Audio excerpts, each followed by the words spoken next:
Good afternoon, everyone, and welcome to today's lecture. My name is Norma Gonzalez-Benrocho. I have been a student at the JC for 2 years now, but most importantly, I am a former student of Mr. Dean Gooch and a very good friend of his. And it is with great pleasure that I bear the torch of introducing him today. I remember the first time I stepped foot at the JC. I had a 7:30 a.m. class with Mr. Dean Gooch, Math 1B. I sat in class that day waiting for the professor to show up, and in comes Mr. Gooch with an awesome white Santa Claus beard and a nifty graphing calculator he never put down. He began class like any regular professor, giving us the down low of the class and what the holy syllabus had to say. He turned the conversation to some of the recent events he attended to, one in particular, a math conference. He mentioned about the math he encountered, the culture, and specifically the people. He said, "Boy, that event was nerd thick." I nearly fell out of my chair and blacked out from laughter. I realized in that moment I was dealing with the biggest, baddest nerd out there. It was that sentence that spoke to me and allowed me to approach Mr. Gooch, and I'm so grateful I did. I learned that Mr. Gooch, he actually likes to be called Dean, is the best teacher out there. His passion to teach goes outside the classroom. Seriously, he went to India, came back, and is going to tell us more about math. He loves teaching and his students equally. I also learned that his affinity for math is contagious. I am a hardcore biologist and found myself enjoying his Calc 1B class, although I made sure it was my last math class. Now he is bringing more math for us to enjoy. I followed his travels to India on Facebook religiously, making sure I liked every post. So I am thrilled to be here today to hear more about the mathematical findings and some of the primary known documents of India's region and how they are viewed and used today. So without further ado, please help me welcome Dean to the stage. Who's already?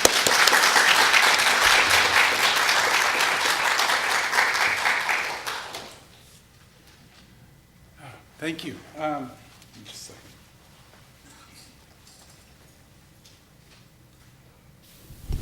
How's that? Can you hear me? Yes. Okay. So, I'm Dean Gooch, and I guess Norma told you that. The talk that I'm going to give will not be very mathematical. If any of you were concerned about that, I'm more interested in the math history and the math traditions of India. And there's no way I could cover it in part of an hour. There's just no way. There's so much going on. This is just a wall in an advertisement that some college student wrote.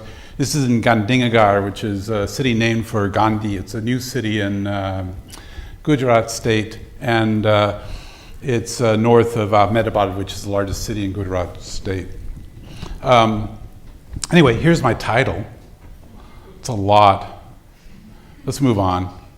So I'm just curious, can you name any basic mathematical concept that comes from India? And I'll give you some time to think about it.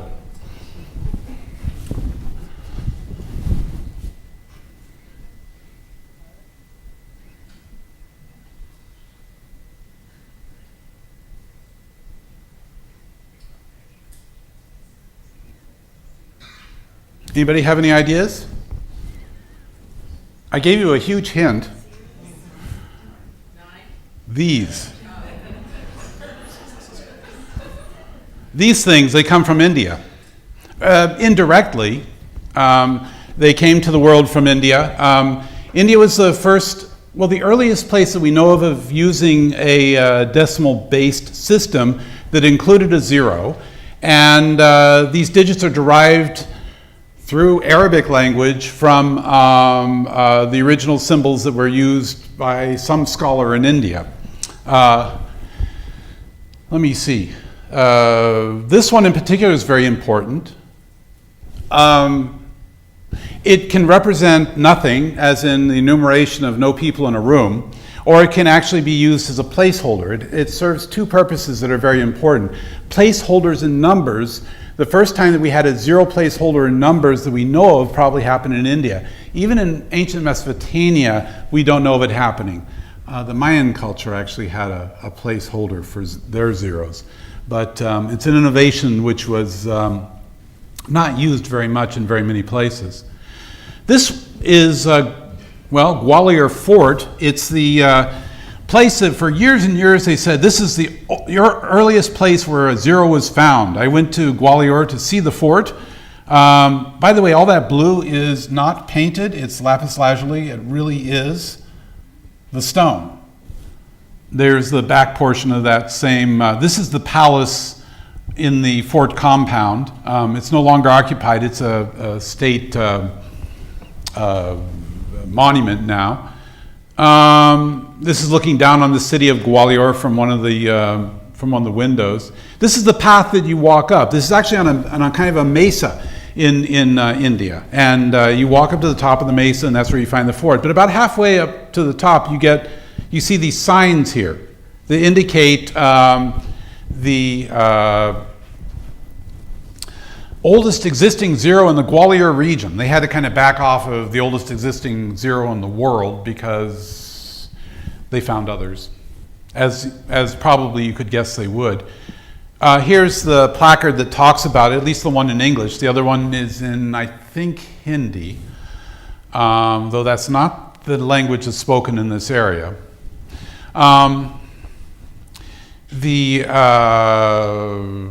Anyway, it's actually found in this temple to Vishnu, and the temple is basically, well, let me show you. It's this. It's kind of a shrine that sits between the walls of the road and a bunch of other things.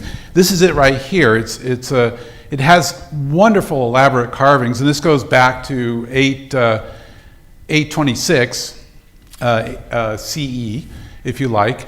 And there's a reason why they know that.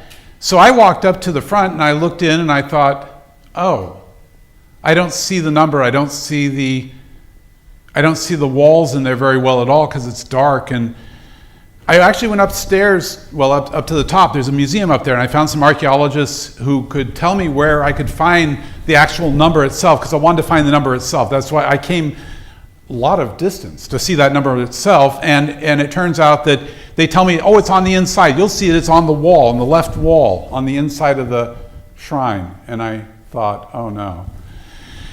Because I walked back and I couldn't see anything. So I was taking pictures of some of the stonework. The stonework is just beautiful, and it's more than 1,000 years old.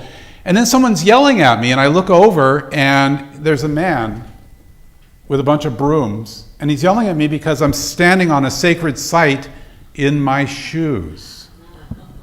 And I felt so stupid. I talked to an Indian fellow later about feeling so stupid about that, and he said, oh my, I forgot to take my shoes off too. So I don't feel quite so bad. But when I went over and bowed to the man, he was a shrine cleaner, it turns out. I bowed to the man and explained, he didn't speak any English, but I explained that I was very sorry, very, very sorry. And so I took off my shoes and walked back, and he opened it for me. So I could actually see he didn't say much to me. He opened this, he said, Vishnu, and he pointed to the face and said, Mughal, which means that the destruction of this statue happened during the Islamic reign in this period, in this part of India, probably. Probably, for whatever religious reasons. And then I turned to the wall and he showed me this. And I don't know if you can see, the number is right,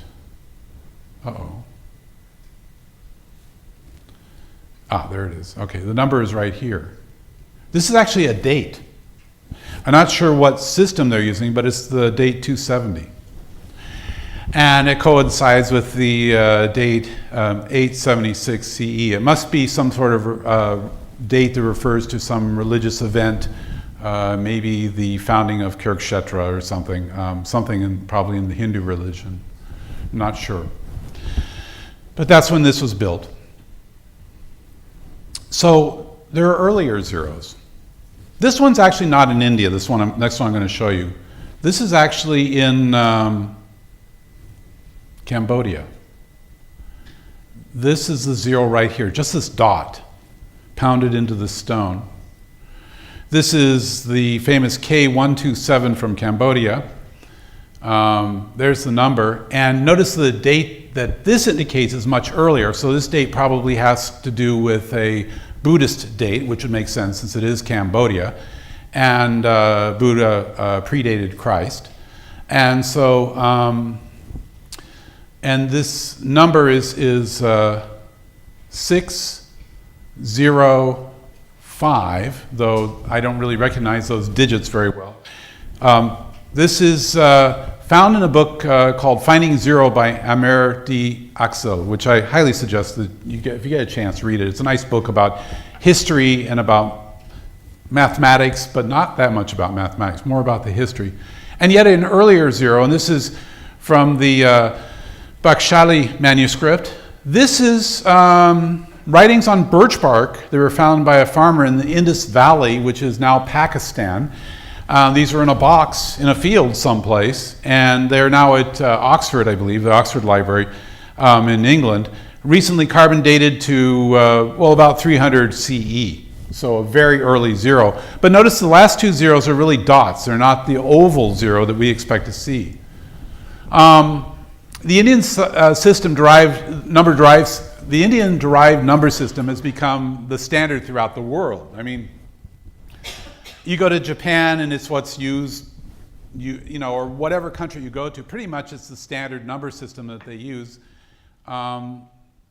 except in India.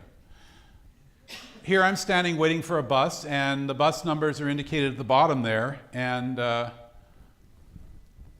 in Ahmedabad, so it's Gujarat state. The buses indicated are 89A, 501, and 109. You can tell, right? Every different state in India uses a different system of digits, so you have to actually accommodate, and you have to look it up online and figure out which numbers mean which, or just ask a local and show them the number, because they can read the number system we're used to. They can read those, and they'll point to the bus when it comes. They're usually very nice that way. How early did numbers and mathematics occur in India? Well, we have evidence that it occurred very early on.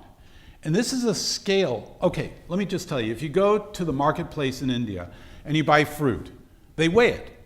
This has been going on a few years, that they weigh the fruit and then they quote you the price based on the weight. In fact, 3000 BCE is when this culture began, as far as we can tell from the ruins that have occurred. It is extended from the Indus Valley all the way down to Mumbai. This is basically they extended in a shape that was sort of like California, but even wider than California. So as far north-south as California and east-west wider than California. These culture existed, and here's the thing. This weight system, it's standardized throughout the entire region. The weights are the same, or close to it. So somebody was in control, and somebody was doing the math, and somebody was making sure that they were all the same. By the way, the contraption in the middle is not really part of the exhibit. It's the bowls that you see at the end that are the actual balance. And these are actual weights. This is the Harappan culture. They're known for these things that you find all over the place. They look like they're used to make little imprints in mud, maybe, I don't know, or on pots or something. Maybe they're used as a medium of exchange. There are those who speculate maybe there's a language associated with these, but we found no written language that we know of theirs. It may have been that it was all written on paper and has decayed long since. After that period, about 1500, you have the Vedic period, which is the beginning of what we think of as India now, at least northern India. This is, I was at a conference where they were talking about the history of mathematics, and this is one of the parts of an altar that offerings were made on. They actually would have made this out of little tiny bricks that were this shape and this size. You can't tell quite the size, except there's someone's hand over here. And somebody had actually made this out of wood and then kind of put it together on a table, so I took a picture of it. But these would have been bricks, and there were similar shapes to this in 5 layers, and this occurred throughout India, throughout almost all of India, current India.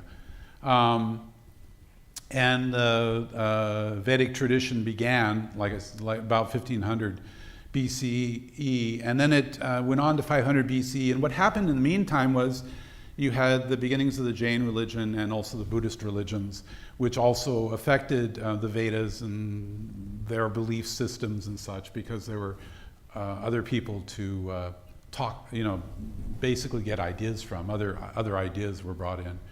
This is a museum in Kurukshetra. This is a display of instruments. Kurukshetra is the place where Krishna had his big last battle, and you can just, look at that. This is a panorama in the museum of the someone depicting the fight. You can see where George Lucas got his ideas. This is pretty amazing. This is Krishna arriving on his chariot, and this is Krishna talking to the warlord. The scenes are pretty graphic and pretty bloody, and there's a lot of scary things in some of these museums, really. Anyway. This is interesting. This display you find throughout India, and it basically, Pythagoras or Solva Sutra. In other words, should we really be calling this the Pythagorean Theorem? And let me show you this diagram thing. Basically, the liquid from here goes into these two to show that the area here is the same as the square, as these areas, whatever it was that the scarecrow said in that movie. The square of the sum of the legs of a right triangle is equal to the square of the hypotenuse, or something like that. That's what he said, but that was wrong. But I think you know the theorem. If you don't, look it up, please. In right-angled triangles, the square of the sides subtending the right angle is equal to the squares of the sides containing the right angles, wrote Euclid in 300 BC.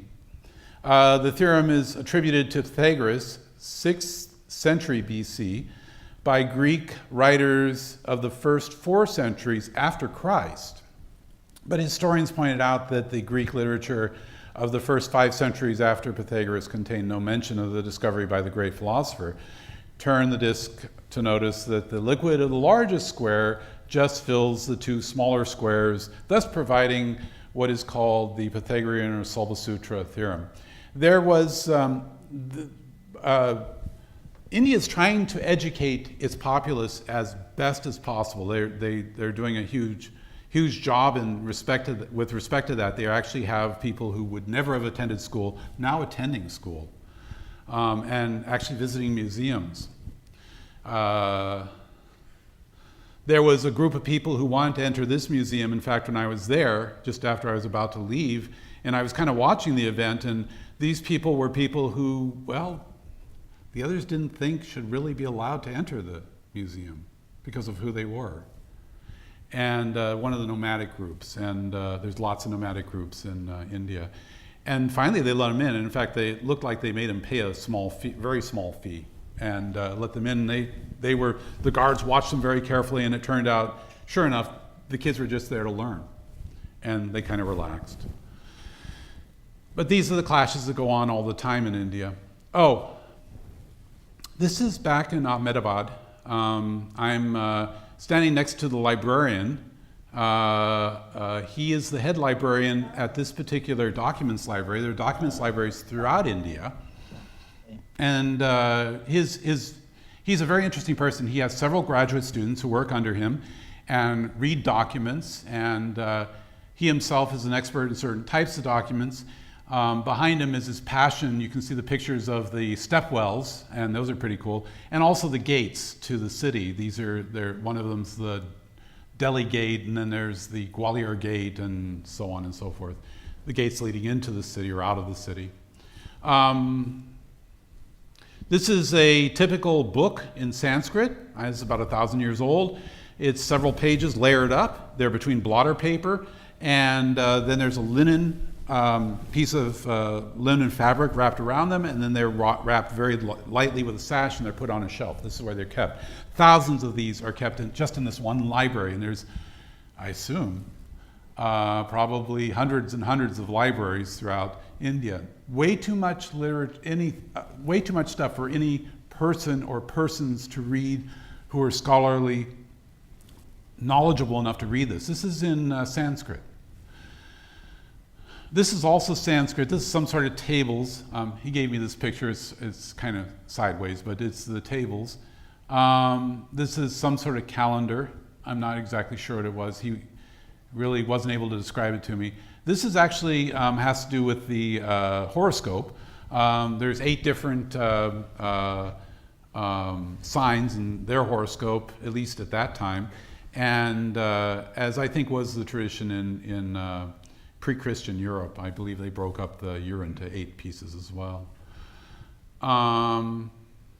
This is in Arabic. He had lots of Arabic documents, and I asked, I immediately said, so is this Arabic? Is this Urdu? Is this Farsi? Is this Gujarati language written in Arabic script? Is it?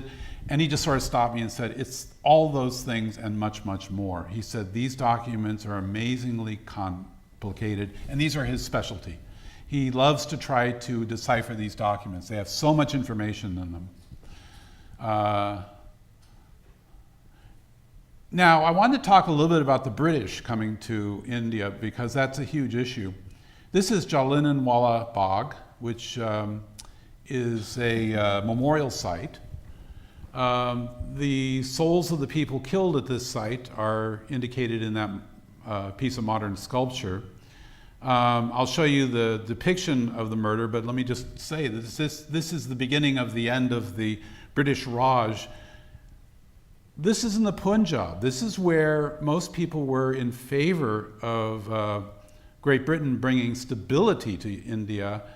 In fact, many people in the Punjab actually served in the military, the British military.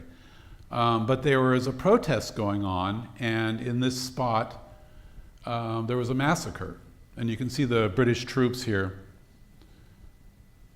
The British said that about 200 people were killed, and the people who actually buried the bodies say it was more like 2,000.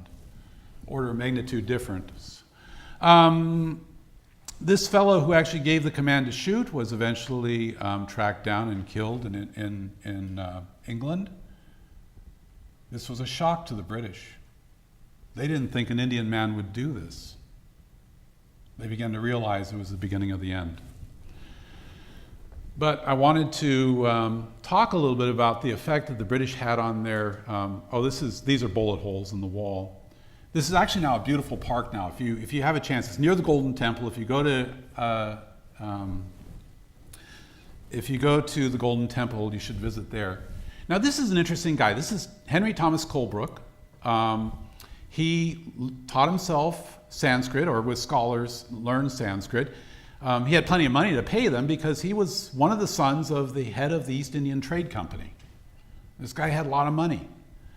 And he published a book. He actually translated and published a book called Algebra, Arithmetic, Mensuration, and from the Sanskrit of Brahma Gupta, Bhaskara, and Bhaskara. And this was published in 1817. He was concerned that the mathematics of India would begin to disappear as the British system began to take over. The British wanted to actually, you had to read Sanskrit to be able to be educated pretty much in India. If you wanted a high level of education, the British were beginning to replace that with English in India and replace their schooling system with their own schooling system.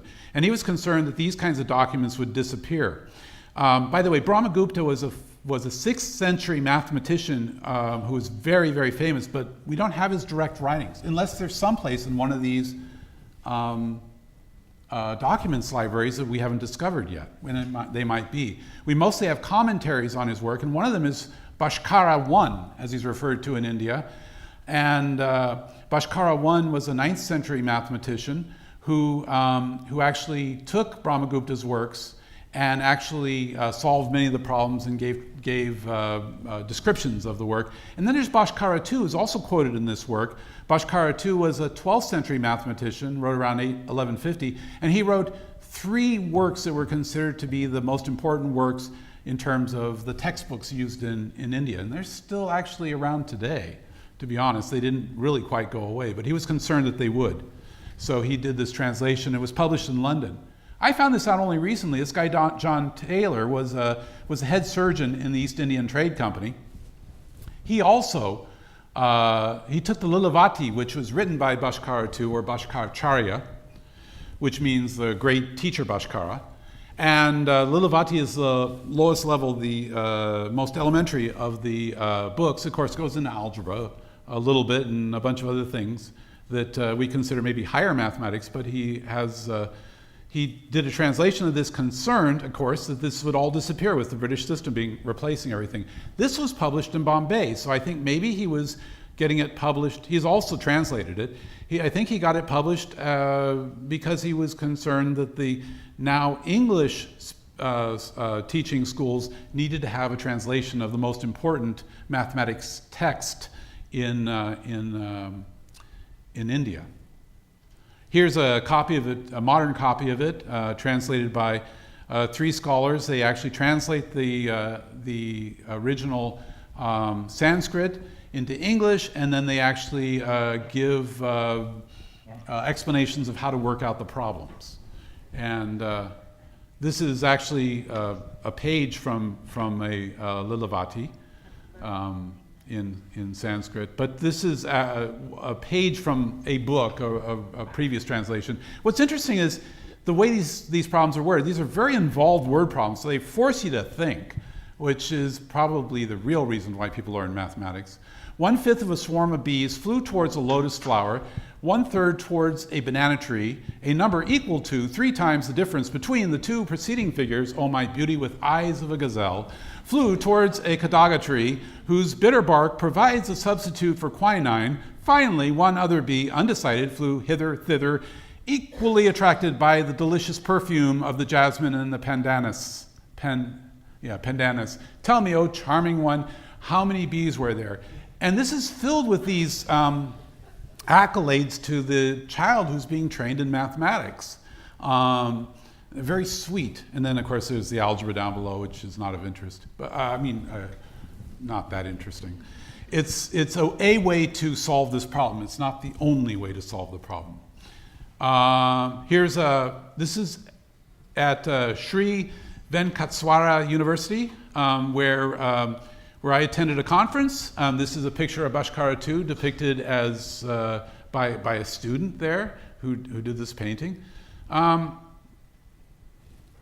This is in Tirupati, Andhra Pradesh, India. I spent most of my time on the west coast of India. This is actually on the east interior of India, and it's near Chennai, or what was known as Madras, near the Tamil state in India. This is the area that Srinivasa Ramanujan came from, who's actually a very famous mathematician now. He was pretty much self-taught. This is the conference. These are the heads of the conference. All of these people are great mathematicians, well, except for this guy. He's the local, he's the school person who came to say, welcome everybody there. And of course, the minute anyone talked mathematics, he ran out of the room. He was the administrator, welcoming everybody. So he didn't stay long. But the woman in the middle is the president of the organization. She gave a talk on algebraic topology that was, I followed the first few minutes of it and then was completely drowned by the mathematics, as most people who are not algebraic topologists would be. But her talk was very interesting, and I did get something out of it. Some of the students actually set up this mandala, these are petals of flowers. I'm not sure what kind of flowers. This is quite cool. 83rd annual meet. But the 83rd years were not continuous, because during World War II they didn't meet, and there were other times when they didn't meet. This was my meal. For a very small price, actually, for attending the conference, they provided meals. This is southern India, so this is traditional southern India, chapati and some other kinds of bread, and then rice, and 2 types of rice, and then a couple of types of sauce, and on a banana leaf, which is traditional. We were served meals throughout the day because we were kind of trapped at the university there, and Traditionally, you don't use utensils to eat this with, though they provided utensils for those of us who couldn't handle not using utensils. I tried to avoid the utensils.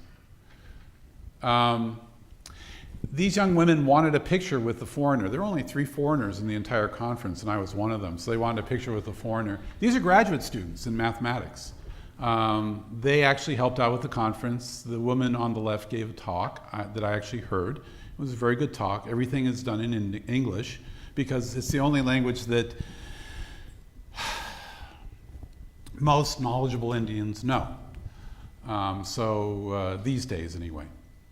So I wanted a picture of them as well since they got a picture of me, so I asked. This is the podium. Looks like it's gone through at least 83 years of talks, but this is where most of the better talks were given.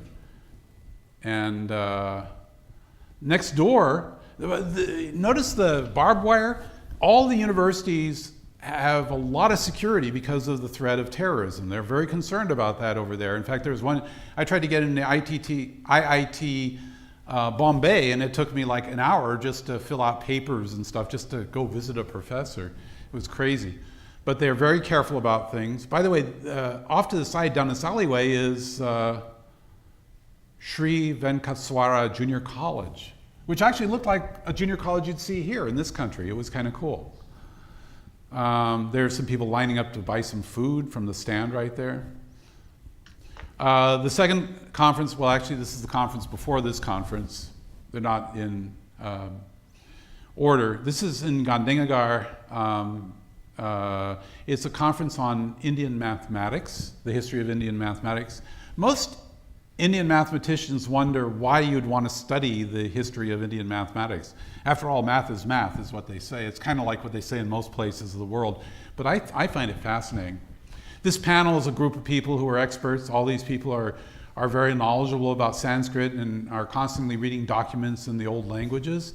There are old writings actually in Tamil, as well as, it isn't all in terms of Sanskrit. There's some very, very old writings in other languages as well.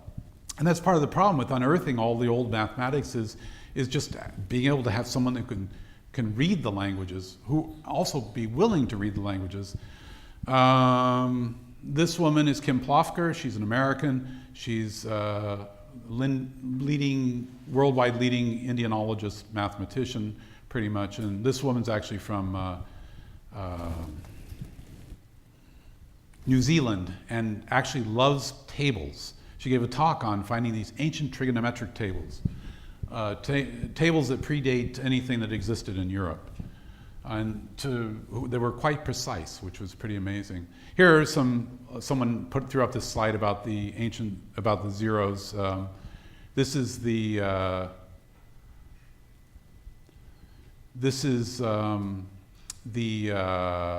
Bashkali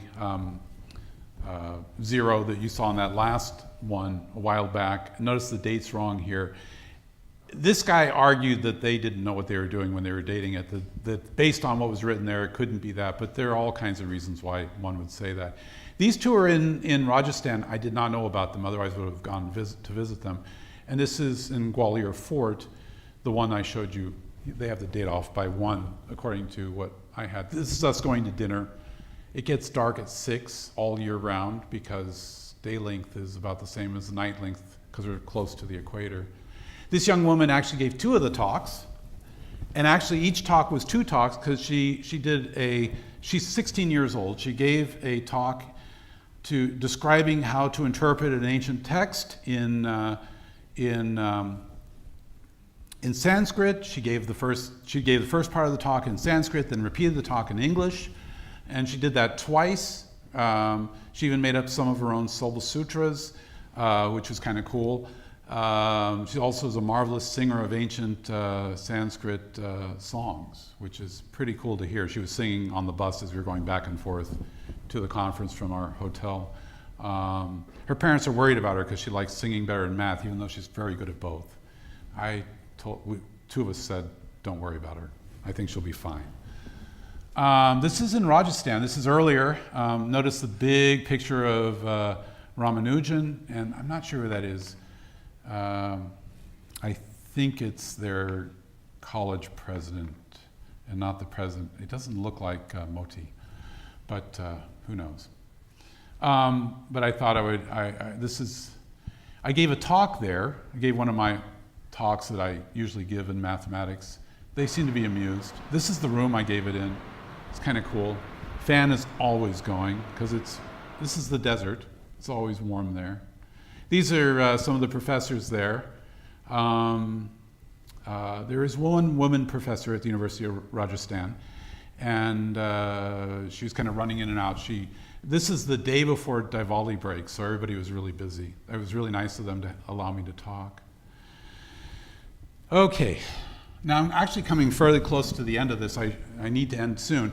Vedic mathematics. Vedic mathematics refers to the ancient mathematics of India, and everybody, if you talk to the normal person on the street, they feel that their Vedic mathematics was taken away from them by the British, which is not quite right. But everybody's capitalizing on this and giving them these wonderfully strange books about mathematics and claiming they're Vedic mathematics, which they aren't. They're mainly how to compute sums and products quickly in your head. That's mainly what they are. But it's interesting. I kept hearing this from scholars who I'd run into. You know what everyone around here calls Vedic mathematics is not really Vedic mathematics. I said, yeah, I know. Mathematics history, some good sources, The Crest and the Peacock. Everybody should read The Crest of the Peacock. Everybody should read this. George Jefferson Joseph talks about all non-European roots of mathematics that he came upon. He's actually from India originally. And this is a more scholarly tome that's edited by Victor Katz. Kim Plofker is one of the writers. Just before I traveled to India, George Jefferson Joseph actually wrote this book on Indian mathematics. It's quite a nice book. I would highly suggest it if you're at all mathematically inclined. Doesn't go that deeply into the mathematics, but definitely the history. This is the book by Kim Plofker, a standalone book. It's quite scholarly. You need to know a little bit about mathematics, but a lot about history. And then here's Amir Aksel's Finding Zero, which that one's a pretty quick read. It's a nice book. Srinivasa Ramanujan. There was a movie done of him recently. One of my students called me up and said, didn't call me up, texted me and said, you need to go see this movie. It is the most nerdy movie in the world. It's wonderful.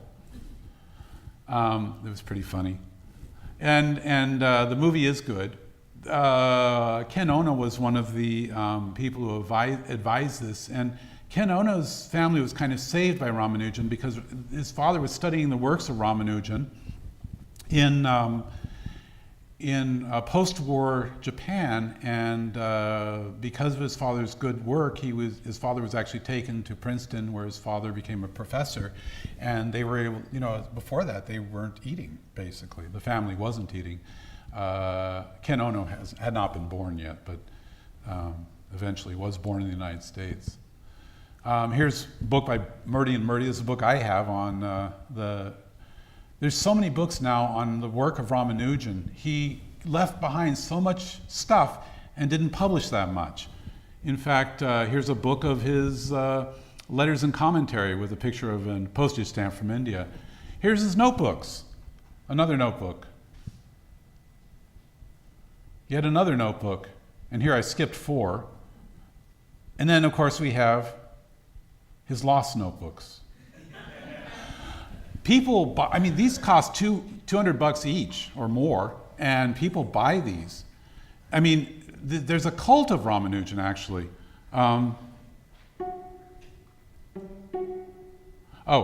This is String Quartet number 4, the Ramanujan Notebooks by Kevin Mullins. He's not a mathematician, but he was very much affected by Ramanujan's work. He's a South African composer. And this is where I'm finishing. This is my selfie that I sent back to the United States when I was in India, in Kurukshetra. And I want to thank you. That's it. Are there any questions?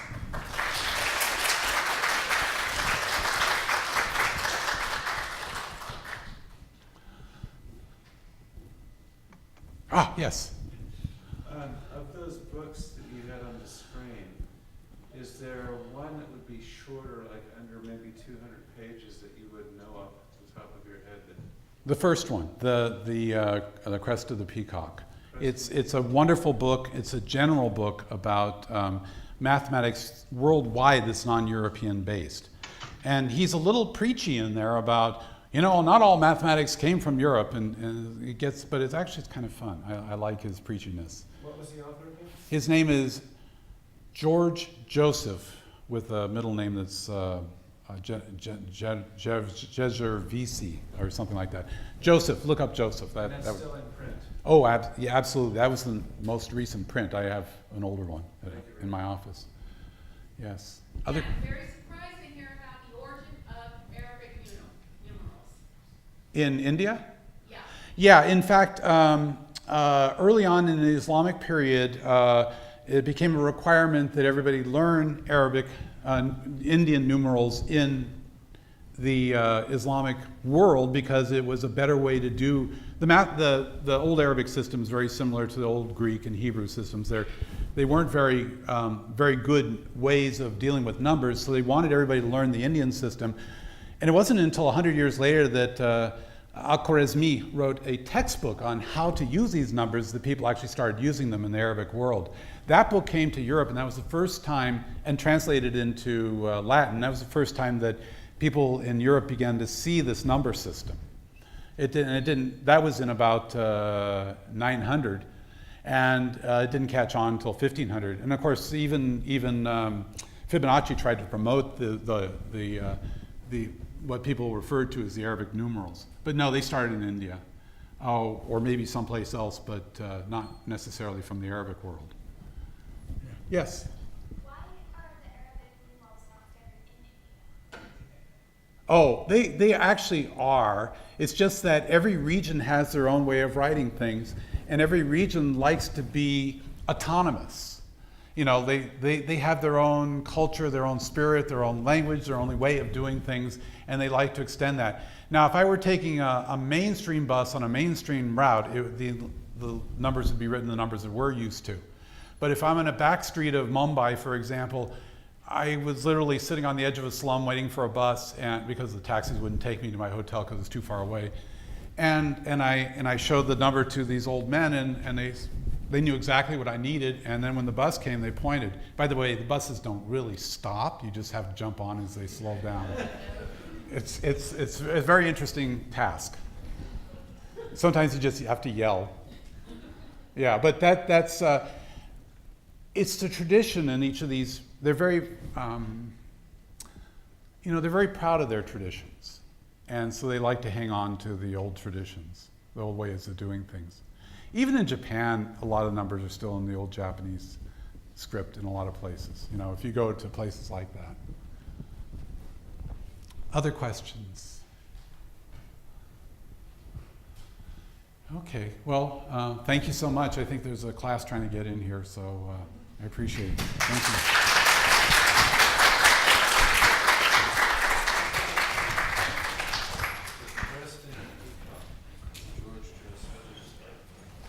Here, I can go back to those.